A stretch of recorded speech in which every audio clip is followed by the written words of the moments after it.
choose their hunting during the day because of that. Looks like another couple maybe laying down there on top of the hill under that gathering of leaves. There in the distance. Yeah.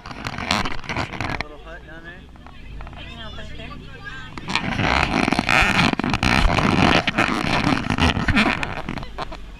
Well, now this rock formation that we're approaching is known as the Kobe.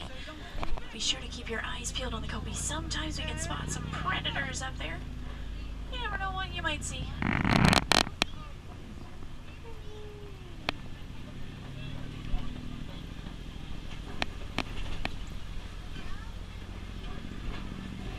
Now, if you look very carefully, actually on top of the hill coming up on your right, I see a white rhino up there. But it's not. It's a rhino.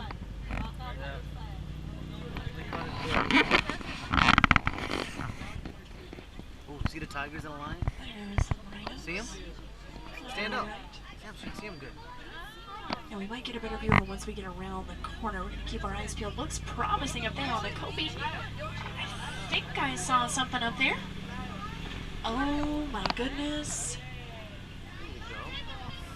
Look at that, folks. Look at all the way on the top. See her all the way on the top up there? Yep, lion and lioness. Oh, look at the lioness up on top of the rock. You see her up there? Oh, I didn't even see her up there. She's watching out for everything. Just keeping an eye, yeah. You know, the females actually do the hunting, so she's probably up there scouting everything out.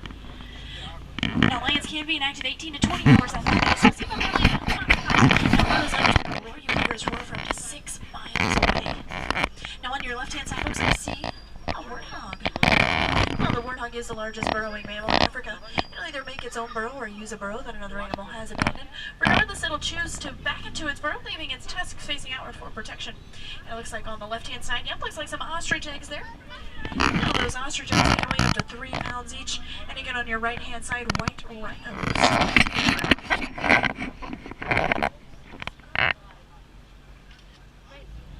Now, those white rhinos, they actually get their name from an incorrect translation. Now, they were originally known as white rhinos. Now, white is the Afrikaans word that means wide, which their legs were pretty square and wide, so it made sense. But somewhere along the way, white was just incorrectly translated to white. So now they get their name from that incorrect translation, and it has absolutely nothing to do with their color. No. We love them just the same, though.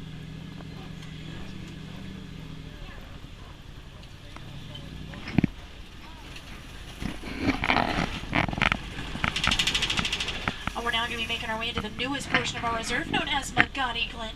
Now, it's a great place for animals to migrate through. And it looks like coming up around the corner, going to be on your right-hand side. I see a couple different species over there. Now, laying down, I see a herd of addax. Now, the addax, they're pretty cool.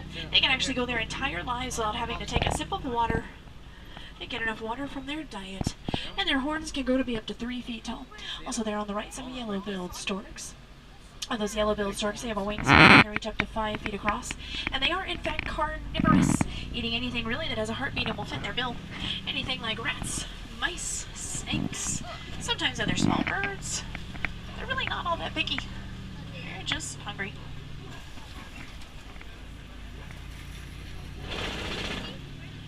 Alright, folks, well, unfortunately, those gates are going to be leading out of our safari adventure for today.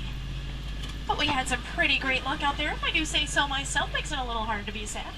And the good news is that this safari does not have to end here on the truck. It can continue with you. We encourage you when you get home to see if there are any conservation efforts being made in your area. And if so, do consider giving of any resources that you may have to give. Now, these creatures can't speak for themselves, so we have to speak for them.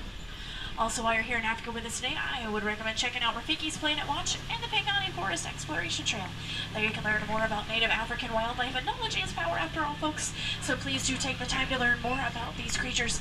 They'll accept your help in any way that they can get it. Now, this would be the opportune time for you to check and make sure that you have all of your personal belongings. Go ahead and check that seat around you. Check the floor around you as well. It was a rather bumpy ride out there. Things have a tendency to fall out of pockets. We don't want you to leave anything on board with us. Now, do also remember, folks, that no two safaris are ever the same. So if you didn't get to see something you were looking forward to seeing, or you just want to come see it all again, you're more than welcome to join us anytime. Now, folks, here in Harambe, we do not like to say goodbye because it's a little too sad, a little too final. So instead, I want to leave you with a Swahili phrase, and that is Kwaherini, which does mean go well. So Kwaherini, my friends. Asante sana. It means thank you very much. Jumbo Stacy.